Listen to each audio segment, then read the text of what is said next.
Looking to take control of your self-care? Join us on October 19th for the official launch of the Enjoyno, Nurturing Authentic Living, created by myself, Dr. Enjoy. From 2 to 4 p.m. at Studio House Atlanta, experience a wellness event with self-care tips, interactive booths, and a chance to get your Enjoyno signed by me. Start your journey to joy and balance. Don't miss this event. See you on October 19th from 2 to 4 at Studio House Atlanta. Hey, welcome to Journey to Joy Live, a podcast to promote wellness, resilience, and joy while providing mental health awareness and breaking down the stigma of mental illness in the Black community. I'm your host, Dr. Enjoy, and today I bring to you episode 68, Mastering Tools for Self-Success. As you know, I've been going through the Inspire Joy series, and the E in Inspire is empowerment.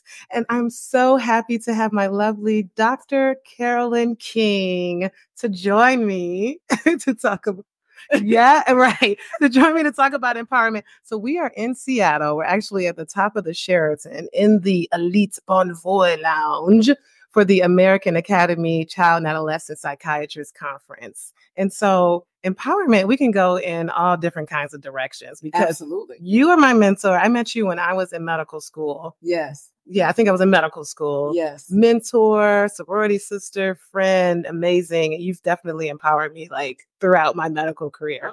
Okay. But before we get to that, introduce yourself. Okay. So I am Carolyn King, and I'm a child and adolescent psychiatrist and the co-founder of Reach Out to Youth. I'm an author of a children's book series. Plan to do more authoring. What else can I say about me? You do a lot. Mom of two wonderful young men. I'll be going to Mom. G-Ho, the greatest homecoming on earth in a little bit. Not to timestamp everything, but yeah. So she met my 21-year-old when he was 11, 10, 9. So that kind of dates a little bit. We were in medical school.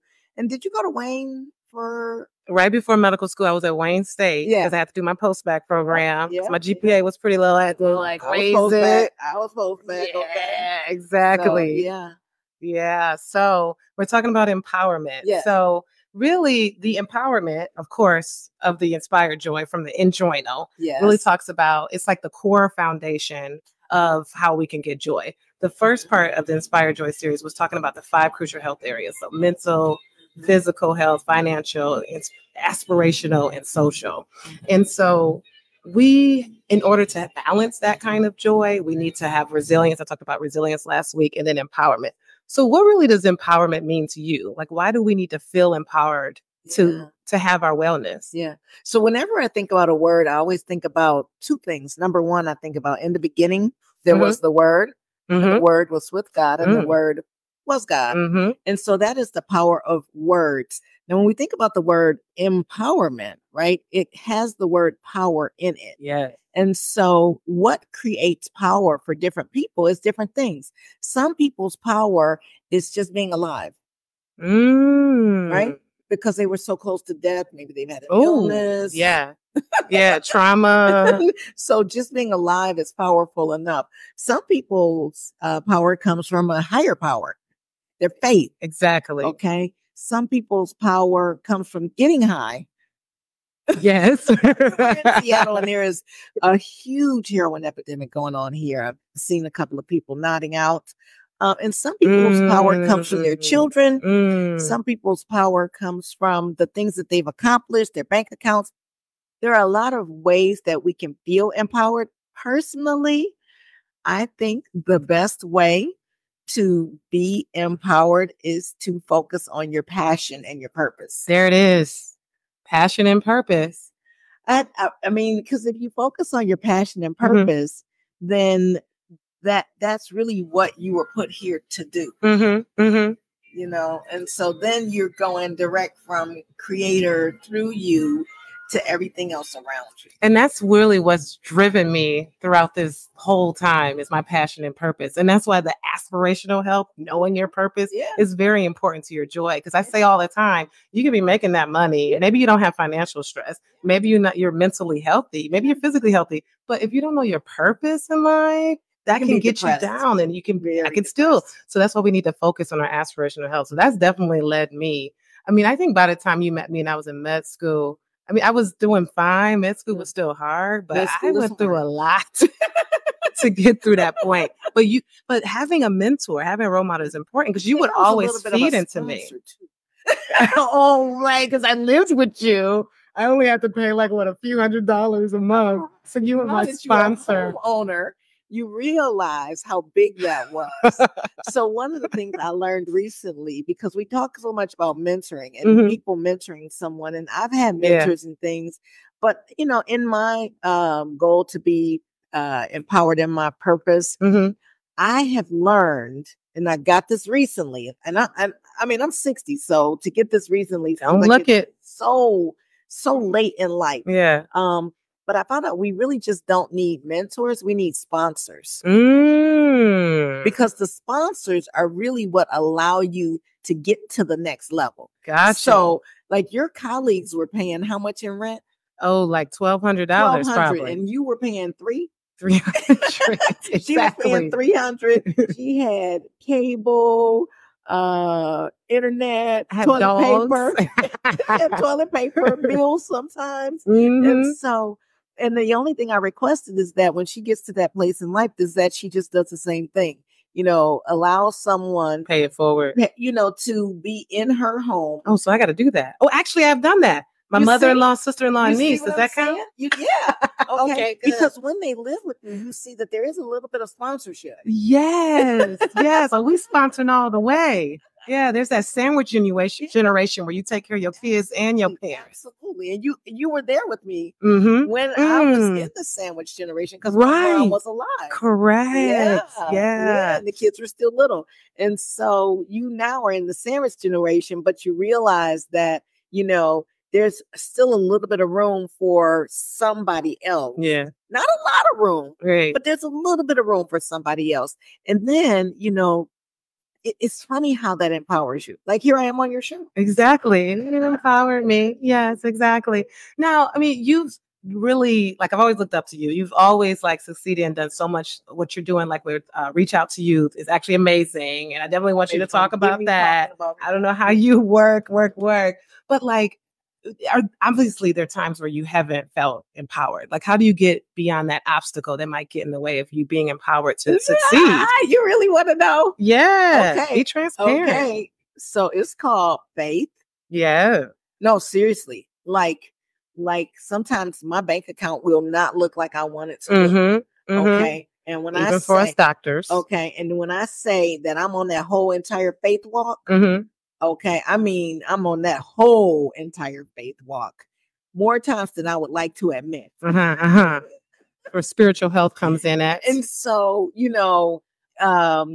this is another thing that I learned recently. I was watching something, of course, on one of the social medias, and it said they were interviewing, I think, Alfred Hitchcock. And the interviewer asked Alfred Hitchcock, how did you have the confidence to do all of the amazing things in cinema that Alfred Hitchcock did? Because it was really cinematically changing some of the things that he did at the time. And his answer was ignorance. Really? His answer to where did he get the confidence was ignorance. He didn't know that he couldn't do it. Well, it's kind of like that balance between realism and optimism. It is. Because people who are 100% optimistic, there is a little bit of ignorance there. But you need optimism. You gotta have it. Yeah. And so I like that. That's part of that faith walk and empowerment, because, even when you look at The Pursuit of Happiness, remember that movie? And, he was really broke. A lot. He went through a lot. Broke. Okay. But he still kept on to pursuing his passion to find out, when was that break gonna happen? And eventually he got a sponsor. Right. And that's what moved the needle for him. Yeah. So when you ask me about Reach Out to You, that's actually what we're looking for, is more sponsors. Yeah. So tell us about Reach Out to You. What is that? Okay. So Reach Out to You is a program that started as a committee. It started as just an event. Okay. 34 years ago, I was in medical school in medical school. All right. And they said, what are we going to do for Black History Month? And I was like, well, if it was up to me, I would bring in our nieces, nephews, cousins, and, members of our church to the medical school so they could see what it's like to be a medical student. Empower them. Because Yeah. as a 3-year-old, I knew I wanted to be a doctor, but my parents weren't doctors, so I had no idea how to get there. And so, so they said, okay, let's do it. Mm-hmm. So we started with 40 kids and we brought them into the medical school. We covered up above the neck and below the umbilicus so that they could see the median nerve. Okay. Okay. And of course, the parents were like, you going to take my kid to see. So they were looking at cadavers. Yes, they were looking at cadavers. Okay. You going to take my baby to see a dead person? I said, well, we call them cadavers respectfully. And the parents were like, So we had to take the parents down there first into the anatomy lab. And they were like, oh, okay, this is cool. And so we did. And then, the medical students after me just kept saying, let's do it again. Let's do it again. Let's do it again. And then, that's so cool. And then, so then we expanded to Michigan State. We expanded to Open University, University of Toledo. All these are medical schools. Right. And now it's going to be at Brody. Yeah. So in North Carolina in the spring of 2025. Wow. So we say, reach out to youth of the world. Exactly. And I remember, because we were talking about my time I participated and I did a talk. It was 300 kids. And I talked about where the babies come from. And if you can only imagine giving that talk to 300 kids. Elementary school age kids, age 7 to 11. The whole time they're just like, ew. It was hilarious, but they were getting introduced to the medical field. Like you said, you always wanted to be a doctor, but you didn't have anyone to show you how. Correct. Yeah. And the thing that stops a lot of people from going into the career of their purpose and passion is teenage pregnancy, because people don't have the talk. So you need to know where babies come from. You need to know where babies come from. That's why it's not make them a critical part of the program. So there's, clinical skills where they learn about abdominal scopes and otoscopes, but then there's also where the babies come from. That's been there since its inception. And it's really intentional to help kids know this is a penis, this is a vagina, this inserts into the vagina, and this is where babies come from. Exactly. Okay. So you're telling this to age 7 to 11. But what I don't want them to do is be out there experimenting. Right. Like, now that we know. Well, no. What happens is they experiment because they don't know. Oh, yeah. Okay. So now, exactly. Yeah, they don't know. So then they just are adolescents and they experiment. And then before you know it, they don't really know that's where babies come from. And that's what some parents fear, that once you educate them, that'll increase sexual activity, but it does not. It's really good to educate them about it so that they won't. It reduces it. They're more educated. Yes. Yeah. Awareness creates change. That's good. And so reach out to you. You said it's in multiple schools. 4 now. In Michigan. So 4. Just 2 more to go and we have all of Michigan. And it's free to sign your baby up? Free. Absolutely. What ages? Free. You mentioned 7 to 11. Is it still just 7 to 11? 7 to 11. So we always want to start with the youngest age, because when do children need to know about career options? They need to know about them as early as possible. So when you think about, prepping kids to become football players or any professional athlete, you don't wait until they're in high school. Right. That's way too late. It's way too late, right? If you want them they have to be 3. Exactly. Okay. So you start them as early as possible in their career path. And so for me, shameless plug, Curl. Okay. I wrote a little coloring book. So that is a little glare. Okay. One of her children's books. Yes. A girl named Curl. Yes. And so when people buy that book, they actually a boy named Roy. and so there's the mocha version. Okay, here you get the glare off because you don't have to do it. Okay? Yeah, there we go. Got some children's books here. And then, of course, yes, this one's really good. This is a kid named Sid. Introduce the gender identity. Yes, so it's concerns. A little bit different than the career series, which is what A Girl Named Curl is. And there's a website, agirlnamedcurl.com. We just want kids to go into their purpose and passion. Yes, we do. And so you were 3 when you knew you wanted to be a doctor. Correct. I was 5. How did you know you wanted to be a doctor? So obviously, we all go to a pediatrician, right? And so I liked what my pediatrician. Apparently, I liked the thought of them using those instruments for whatever they were using them for. So I just always said I want to. Definitely. So you said the pediatrician. Yeah, doctor introduced you. Well, he was a pediatrician, and I liked, I liked what he was doing. He was kind. He was doing something with the human body that I didn't know what it was. Yeah. So I just always wanted to be a doctor. Wow. I'm so young. I don't even remember how I know I wanted to be a doctor. I just know that's always what I wanted to be. So it's that exposure. So you're talking Yeah. about when you were 3, you were Yes. exposed to the pediatrician. When I was 5, getting hit by a car, going to the doctor. That's when I wanted to become a doctor. So what was it about the hit by the car that made you be a doctor? When I went and I was just like, wow, they're taking care of me through this trauma. And I just remember like, oh, I want to be a kid doctor. I want to be a baby doctor. It's that exposure. And you remember. I actually remember that. Yeah, you actually remember the moment that it happened. I don't. I just remember that at some point. 3. And at 3. A lot of people don't know at that young age. Yeah, that's what my mother told me. I've been seeing it since I was 3. Wow. So she told you. So like exposure is definitely key. And that's what you're doing with the Reach Out to Youth program is exposing young kids so that they can feel empowered and know that even they can go into the medical field. Yeah. And there's not just doctors in the medical field. There are nurses. There are radiation therapists. And one of the things I say about careers in medical arts and sciences, and this goes sound strange, but all careers are a career in the medical arts and science. So even if you are a janitor, you have to know not to mix ammonia and Clorox, because it's deadly, right? And so that is a career in the medical arts. Right. So even though you're not directly dealing with patients in a clinical setting, athletes have to know their muscles. They have to know what to protect their muscles, to build their muscles, about their diet. I mean, so when you think about it, all careers are careers in the medical arts and sciences. If you're a gardener, you know which plants are poisonous, which fertilizers to use, which ones not to use for certain plants, what the seasons are that the plants do. Yeah. Now, if going back to trauma, right? Trauma actually increased my desire to want to be a doctor. But then there's that trauma where people go through abuse, neglect, lots of different types of trauma that may just get them down in general. How do we get through that type of trauma in order to feel empowered to want to be a doctor or to want to be an engineer or a lawyer when I got to get through this trauma? Yeah.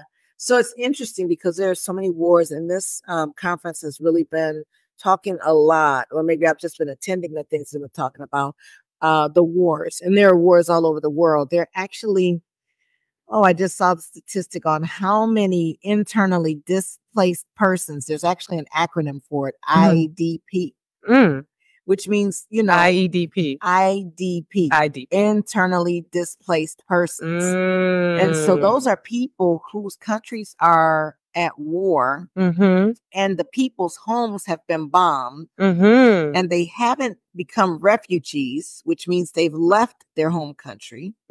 They're still in their home country, but they're internally displaced. Right. The other thing I think about this, and I'm sorry, I'm making random associations, is it's okay. I do it all the time. In our communities, when gentrification happens, there are people who are internally displaced. Right, for sure. I call gentrification a gentle colonization. Yes. Because it's not the people who don't have the resources that come in and gentrify. The people who come in and gentrify have resources. That's definitely what it sounds like. They come in because they're colonizing. You're completely correct. Exactly. And so I talked about that to somebody here who is in DC now. Bless his heart. And I told him about my concept of gentrification versus colonization. And he's a gentrifier. And he said, and I love going to the store, talking to the guy who owns the bodega. But at the same time, I hate when there's litter outside. And I'm like, why don't they just, he didn't want to say get rid of the people. Oh, wow. He said, so horrible saying it. I said, and that's the feeling that you're going to. But clearly that's traumatizing for someone who's been internally displaced. Exactly. Exactly. People from, areas where there's colonization or gentrification happening get displaced. Yeah, so there's getting displaced. There's that kind of trauma, environmental trauma, natural disasters, discrimination, all kinds of things. Resilience, there it is. And yes. Resilience comes from having some resources. And those resources can either be external, community, faith. Yes. Because, neither of us faith is huge. Had all the resources that you would think we would have needed to become physicians. But we had faith. Yeah, that's definitely what got me through. I was telling my story a few weeks ago. That faith is what got me through. Yeah. Have it. So you mentioned external resources. Yes. I believe you also need the internal resources. Absolutely. And those internal resources are a mindset. The mind goes a long way. You talked about optimism. I talk about all the time, positive affirmations, thinking positively, and just knowing that you can do it. Yeah. And looking for those stuff. resources. You got to do stuff. Yeah. You can't just sit around in the dark and just think about it. Okay. You gotta put in that effort. Sitting alone with this room and some mirrors and no money. Well, that's how you tie in the internal and external resources, because you mentioned faith, and faith without works is dead. So whether you a believer of God or not, that is true for everybody. You got to do something. Once you believe it, you got to do the stuff. You got to do the stuff to get there. You got to do the stuff. Yeah. And obviously, if trauma gets in the way of that, if you are mentally, have mental illness and things like that, that's where therapy and that's where medication could come in at. Yeah. So, and those are resources you might need as well. But people definitely, it is hard though, when a person is depressed and really kind of going through it to get out of themselves and their space. Yeah. Yeah. But even to go outside, walk around the block, even to go outside, sit on the porch, it helps to change the vibe. Yeah. Right. Sometimes I say to people, just take a shower, get in the water and wash all the dirt off of the day, all the negativity of the day. Yeah. And that by itself is empowering. Because there's some people that can't, like you said, they can't even get out of the bed. They just are stuck. So being able to get back to your basics, your baseline, just shower and put your clothes on. Brush your teeth and then have gratitude that you have hand strength to brush your teeth. Gratitude. Talked about gratitude and the integrity part of Inspire Joy. Yes. Yeah, being able to understand, like, not focus on what we lack, but the abundance that we have, what we actually do have. That's what gratitude is, because you have something. There is something to be proud of and to be thankful of. Yes. So if we can kind of switch gears a little bit, when we think about empowerment, Fran Cargill. Yes, that's my mom. Oh. She said hello. Yeah, that's her comment from earlier. Yeah, she's here, right? Here we are. It's 7:25 p.m. So I didn't know if that was real time, but that's real time where she is. That's Eastern time. We're at 7. We're at 4:47 where we are. That's why you normally go on at 7 p.m. So we went a little, we Pacific time. So also, when I talk about empowerment in the enjoyment, I talk about like being able to make decisions for you, like being able to feel empowered, to have boundaries and be able to say no. Because some people don't feel empowered like that. They go along with everybody else. They just say yes. They give and give. Because I think you're good at saying no. What tips do you have for being empowered to set boundaries and make decisions for you? And I don't mean it in a bad way. I'm going to tell you what I've come up with. I had to come up with a couple of things, right? Because some things are hard to say. So the things that are hard to say, either because it's hard for you to say it, or it's hard for people to hear, I come up with optional ways to say it. Okay. So with the word no, my optional way of saying no is, that's not going to work for me. That's a great idea. Nina, can I have $10,000? That's not going to work for me.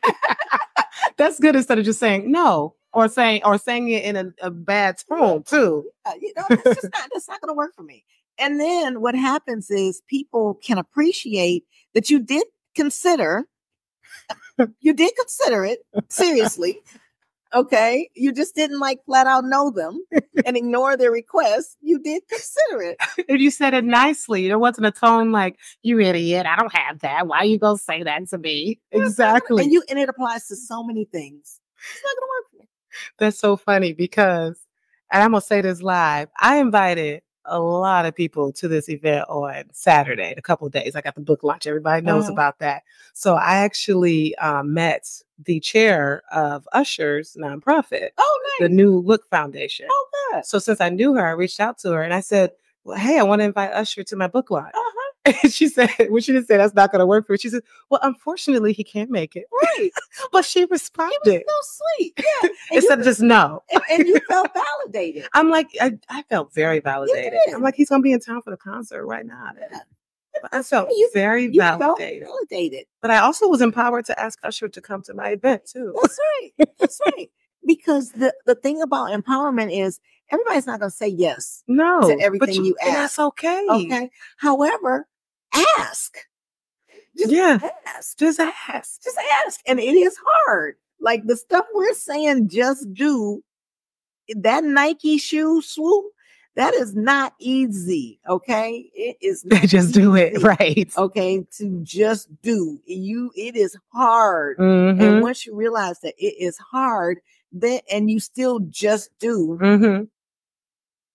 So is there any type of traits that a person needs to be able to feel confident about saying no and doing things and prioritizing themselves? Remember that ignorance? Yeah. Just be ignorant about that you can't do it. You know, just I'm doing it because I can. And not because I had to do A, B, C, D, E. This, people would fake being doctors. Right? And so like there are a lot of credential checks, but how do you go? And so I listened to too much stuff on Facebook. I listened to an interview and this guy, I don't know who he was being interviewed by, but he was like this master liar and manipulator. And he actually perpetrated being a surgeon. Oh my goodness. An entire surgeon. And so the interviewer said, well, how did you do the surgery? He said, well, when you're a surgeon at an academic institution, you have residents. Oh my goodness. The residents know how to do the surgeries. So if you let them do the surgery and you put it back on them and you say, well, what would you do in this case, doctor? Right. That sounds like an episode of The Resident. Okay. And so then he said, that's a great idea. Wow. And so he had accolades from the residents for being. He would just let them do it. He still had to teach the residents. Well, he taught them through a Socratic method of learning as opposed to giving them knowledge. He had them fish and have the knowledge. Right. Well, we're not teaching how to scam. We're just saying. He was ignorant of what the requirements of being a surgeon were. Right. But he had the confidence to pull it off. Wow. They were just talking about on the radio about this person who scammed being a dentist, had like the best practice and everything and knew exactly, but he like wasted those skills. He could have just went to dentist school and then did it legally. Or did he give it to was it in a practice with other people? I don't know. There were other people that had to help out. Yeah. But he was giving people veneers and everything. That's what I heard. Okay, that's what you get when you got two psychiatrists with ADHD. We can go on, but that's all right. That's a statement. And I meant to take my dog. You see that? He takes Ritalin. I used to be on Vyvanse years ago. I take fish oil now. It's all right. That's what happens. But we still talking about empowerment. You can feel empowered to do the wrong thing, or you can feel empowered to do the right thing. And that's really what we said. So do the right thing, obviously. It's what you should do.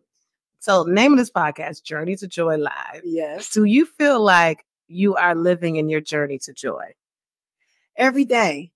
But definitely it's a faith walk. I mean, every day. Because sometimes it's a little scary. Sometimes it's a little scary. And I think, Carolyn, are you really going to do that? And I say, yes, I am. And I just, walk on faith and somehow, but once you put, and that was that Martin Luther King, said faith is taking the step when you can't see the staircase. Wow. I love it. Yes, that's a real quote. Oh, Yeah, take the wow. first step when you can't see the staircase. Yeah, write that down. And so, I always, when I live on faith, I'm truly doing that. Okay. But now, do I think about a backup plan? Mm-hmm. I mean, I do think about a backup We need plan. backup plan. I always have a plan A, B, C, D. Now, I don't do a plan E because that's failing. So if plan A didn't work, then B becomes A. Uh-huh. C becomes B. They moved up. Why is E automatically failing?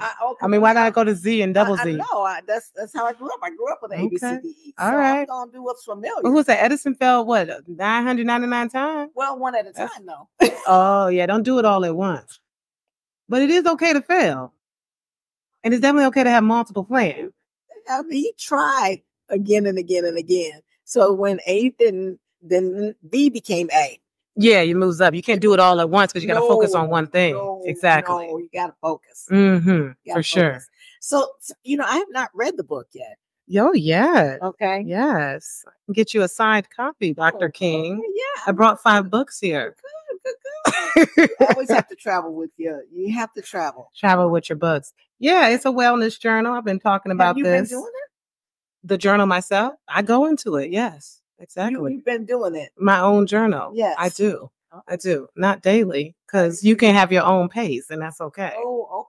Yeah. It's something that you can do daily if you want. Like it's set up where the first section for mental health, you could do for the week, the first 7 days, then go to the next session, the gratitude session, get it past trauma section. So you can do every day like that. Or you could just once a week, once a month. Can you skip? You can skip. You can skip. Front? And there's a self-assessment in there that tells you like where you should start. So if you feel like you're lacking in aspirational health, so your purpose, you can start with purpose. If you're lacking in your financial health, you can start with financial health. Yeah. So you don't have to go front to begin, but beautiful, colorful pages. Because I love my colors. Got some people in here. Yeah.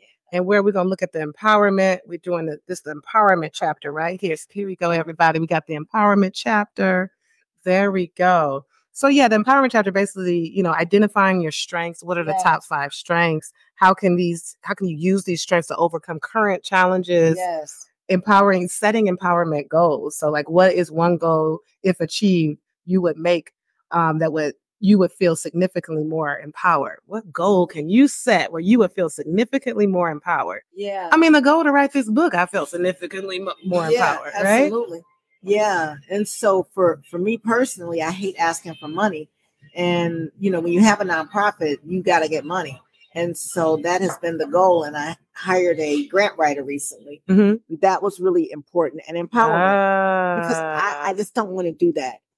I don't want to do that. Okay. And so I put a budget to it. This is how much I can afford weekly. That's good. And, hired them. And so and then I had to set goals for them. Yeah. Like I need you to write for a grant a week. Yeah. Every week I need you to write for a grant. Yeah. And, so that then allowed me to feel empowered. Like I'm on you're delegating that task. I mean, why do it yourself? Can't do it. I can't do it. If you don't know how, you don't have the passion to do it or the energy, it's not going to be successful. And we can learn anything, but we can't do everything.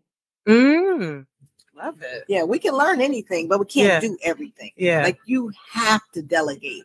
And that to me is, if there were a number one empowerment strategy, is delegating. So when you look at the most empowered people, for example, if you look at Ford, Mr. Ford, yes, did not build those cars. He did not build those cars. Yeah. I just found out that Elon Musk did not build Tesla. What he did is he basically bought the company. That makes sense. Yeah. And so it's the delegation. Delegation, not reinventing the wheel. You see what I'm saying? You don't have to do it all. But he did also market, because of Tesla's name and the association with Tesla and their electricity, it really, people automatically kind of connected this is it. He obviously can't build the rockets, the cars, the everything he's doing. You need people under you. You need a system, structure, delegation in order to feel empowered. Yeah. Yes, And that's so so for important. women, one of the things that I always encourage women who are in careers to do is get somebody to clean your house. You always said that. Get somebody to clean You your know what? You know what you said to me? You said, and I was very much single when I was living with you. You said, I'm going to need a husband and a wife. Yeah. You remember that? Yeah. And so technically, I ended up having something like that. You know, I'm lucky to have a village. My husband's mom and sister was living with us, and they're very amazing with helping out. My mom's amazing with helping out with the kids. So somebody cleans. So yeah, You're it's not doing the helpful. baseboards. No. Yeah. Yeah, because Thank you to my village. yes, because it's very important. Because when you look at, you know, your hourly income, Mm-hmm. if you take how long it takes to clean your house, 3 hours, and you multiply that by your hourly Take income. all day for my house. You see what I'm saying? You multiply by your hourly income. Mm-hmm. Okay. Mm-hmm. That is not what the cleaning people make. They do You're not doing more. the physician salary. Now, what if you don't have the money? How you go? What if you're No. single mom? You don't have the money. How you gonna get somebody to clean your house? No. How can we balance that? No. No what? No. Okay. No what? Just get the money. Look, You gonna always have it no matter what. I promise you, I have seen single mothers figure out ways to get their kids into football, Nike, and the money somewhere is what you're saying. Okay. Football, Nike, and the concert. Gotcha. So if you can do that, you can find someone to clean your house. Okay. So that's why you need the financial chapter. I'm just saying, budgeting. There are, and they may not be able to clean your house every week. No, maybe once a month. It might be once a month. Okay. And you may have to do a pre-clean, like most people do, have to do a pre-clean before the cleaners come. But a lot of people do that. But there is something to be said about having that peace of mind. Mm-hmm. You know, when you look at your house and it's organized and clean, that's empowering. Decluttering. You got to declutter the mental baggage and you got to declutter the physical baggage in your house, your office, your desk. Absolutely. And that's why we're talking about this. Part of the reason it's hard to clean is because we got too much junk. Mm-hmm. We have too much junk. That is what has made Amazon so rich. Because we keep buying it. We keep buying junk. And then the empty boxes are still there. We keep buying junk. Yeah. You know, our parents and grandparents didn't have all that junk. I can think of all the Jet magazines that my grandma had, but that wasn't even with Amazon. That was just with a subscription to the magazine. There were other ways, but you're right. It's easier to have a lot of junk. So Amazon, maybe you got to limit what you do. Maybe that's affecting your mental health. Her Jet magazines gave her a lot of pleasure, supported the Black business. Back to empowerment. It certainly empowered Mr. Johnson. I was going to say, I always remember looking at her little Jet magazines and going to the Beauty of the Week. And I'm like, oh, I want to look like her. It certainly empowered Mr. Johnson, you know. Okay, we can talk about empowerment. We can go into so many different directions. We talked about you empowering me as my mentor role model. You empowering others on here, everywhere, and you empowering kids on Reach Out to You and through writing books. Yes. It's been great. Anything else, Dr. Carolyn King, that you want to say about empowerment or that comes to mind? Or your journey to joy? I love when you were going through your book. Oh, yeah. And, you know, the empowerment goals that you have. Yeah, so we talked about empowerment goals. Day 4, overcoming self-doubt. Ooh, because I talk about all the time about how our mind can be crippling and bully ourselves and say we can't do this. So if you doubt that you can't do this, or you have imposter syndrome and feel like, well, why me? Why did they choose me? Then that's going to stop you from feeling empowered. Yeah. And so in our field, we call it CBT, where it helps to reframe and restructure. Correct. Yeah. So what can you tell yourself next time to push through self-doubt? And, you know, for me, it's positive affirmations. I know I talk about that so much, but it's key. I can do this. I got the degree. Of course, I can talk to people about their mental health. You know, that's for imposter syndrome, if you have it.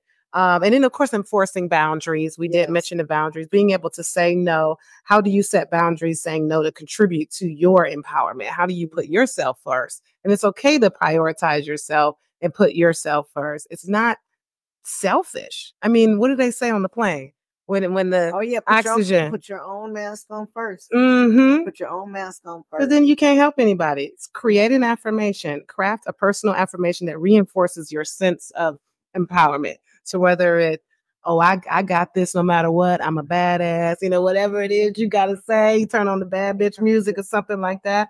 And then day 7 is celebrate achievements. You can achieve something, whether it's small or like huge. Yeah. What achievements? Whenever I get like not feeling like I'm empowered or celebrating myself, I always think I'm being able to brush my teeth. There it is. I mean, just that little thing, because somewhere in the hospital, there's somebody who can't brush their teeth. They can't brush their own teeth. They have an occupational therapist. Can't feed themselves. Showing them how to hold a toothbrush because they just have a stroke or an accident, you know.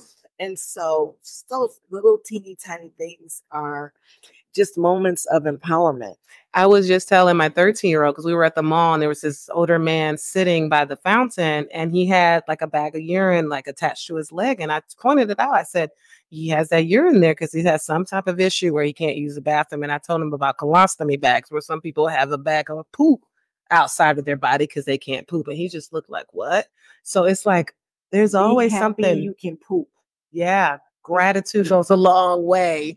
Like the natural things that we take for granted. And a lot of us feel like, oh, I don't like my body. I don't like the way I look. I don't like this. What is your body doing for you? You're breathing. People who are on vents need a vent to help them breathe. You're breathing on your own.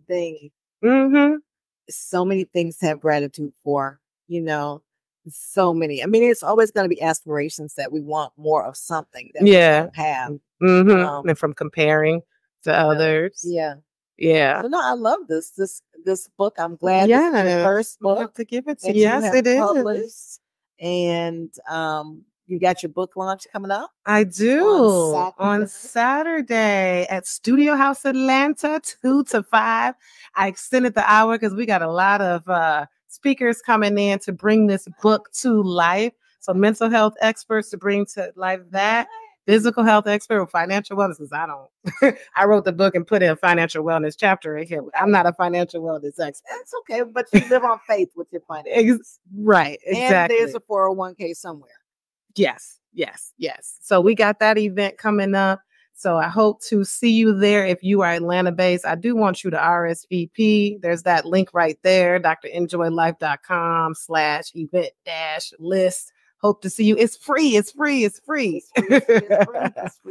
But I feel very validated, empowering that you asked to come on here and that you are here. I always wanted you to come on the podcast. You doing your thing. Yes, I have so much respect for you. And I do for you as well. Thank you. You have done all the things. How many countries did you visit in medical school? I visited, I want to say 11 when I was in medical school, but that could have been just in 1 year because I went to like every mission trip. So what was your goal? Because this is so funny. Yeah. Because she was not wealthy in medical school. Remember that, okay? Oh, it was sponsored by loans, grants, and okay, whatever that and is. Okay, but however, she had a goal. That she was going to visit as many countries as possible. While in medical school and while she was single before she got the responsibilities of family. Okay. And when I say she was on a plane somewhere, not just Canada, from Michigan, I'm talking. So she's living with me. Yeah. I think I know where this is going. But you're still living with me. Where? Australia, New Zealand. You came to visit me in Australia. Okay, so this is the story I'm about to tell. Yeah. I was still in residency yet. No. Okay. I was in med school. I was my 4th year. I lived with you my 4th year. She's in medical school. So what I do? She says to me, Carolyn, I'm going to Australia for a rotation. I was like, that's great. She said, you and Jelani ought to come and visit. I said, Nina, you know, Australia is not around the block. Well, you know, it's close. No, not at all. How many hours? Takes you 2 days to get there. Well, 2 days in your head. How many hours was the flight? I kind of feel like it was about 18 hours. It feels like it's 17 because I left on a hours. Saturday and got there on a Monday because that's the way the time change goes.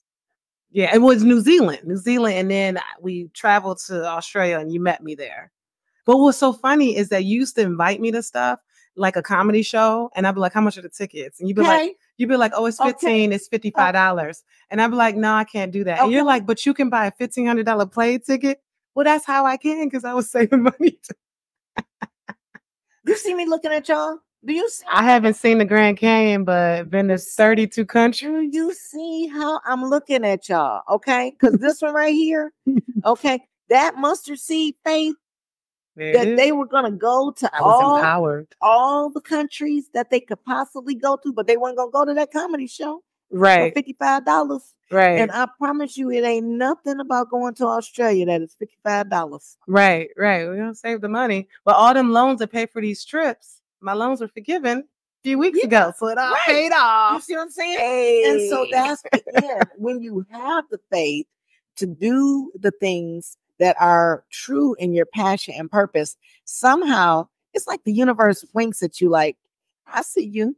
I see you putting your faith on me. And then, before you know it, the universe said, I got you. Faith is key. Faith is key. And you know, I sneak that faith in there by talking about spiritual health in here in the gratitude section. But it is definitely key to have some belief. It's a belief in something bigger than yourself. Exactly. Okay. It doesn't have to be Christianity, Buddhism, Judaism. Yeah. It doesn't have to be, you know, an organized religion. Because that's not faith. Those are religion. Right. It's spirituality. Okay? It's more important. So, you know, but faith is universal within the practice of a religion. And people often lose sight of what religion really is for, which is for the faith, the giving us rules to know how to treat one another kindly and generously so that we can actually live in peace. That's really what the purpose of religion is. Exactly. Yeah. So we need some type of structure and something to believe in so that we're not just relying on ourselves, but we still need that piece of empowerment to know that we can do certain things as well. So it's a nice balance. All of this is about balance for our joy. Yes. Okay. Well, thank you so much for coming on the podcast. This was amazing. Thank you all for watching. Of course, you can get your Enjoyno on Amazon for $39.08. And at the launch, you can get it signed for a cheaper price. We're not going to ask why the 08 is there. I know. You don't even need to ask that at all. I did that on purpose, for sure. It was not a coincidence. Okay? That was not a coincidence. I donate 1908. That's what I donate. See? But I wouldn't have gotten a profit if this was 1908, but I got the 908 in there. You got the 908 in there. Right. All right. Well, we go. Be intentional. Yes. Be intentional. Be empowered. That is the most thing that will empower you is to be intentional every day. Be intentional. All right. Thank you. Oh, wait. Didn't end yet. Looking to take control of your self-care? Join us on October 19th for the official launch of the Enjoyno, Nurturing Authentic Living, created by myself, Dr. Enjoy. From 2 to 4 p.m. at Studio House Atlanta, experience a wellness event with self-care tips, interactive booths, and a chance to get your Enjoyno signed by me. Start your journey to joy and balance. Don't miss this event. See you on October 19th from 2 to 4 at Studio House Atlanta.